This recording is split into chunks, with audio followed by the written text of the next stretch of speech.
तर निवडणुकीच्या अर्जावर आता काँग्रेसनं आक्षेप घेतलाय।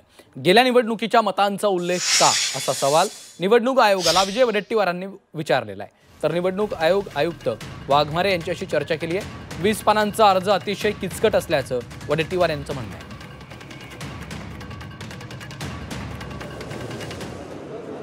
राज्य निवडणूक आयोगाचे वाघमारे साहेबांशी बोललो।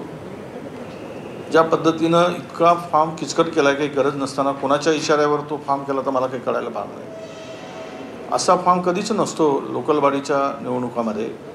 मागील वेळेस तुम्ही उमेदवार होता तर त्यावेळेस किती खर्च केला, तुम्हाला किती मतं पडली, त्याचा काय संबंध येतो या फॉर्ममध्ये? म्हणजे मागे ज्यावेळेस एखाद्या नगरसेवकांनी निवडणूक लढली असेल तर त्यावेळेस त्याला पडलेली मतं विचारायचं, कुठे फॉर्मचा उल्लेख करायचा संबंध आहे? ते तुमच्याकडे आहे सगळा, तो डेटा उपलब्ध असतो राज्य निवडणूक आयोगाकडे। मग मागच्या वेळेस तुम्ही किती खर्च केला होता हे असे सगळे किचकट करून ऑनलाईन 20 पानं मोजून, काल मी बघितले 20 पानं मोजून फॉर्म भरावे लागतात। म्हणजे सरकारची काय मनशा आहे यामागे हे कळायला मार्ग नाही। सरकार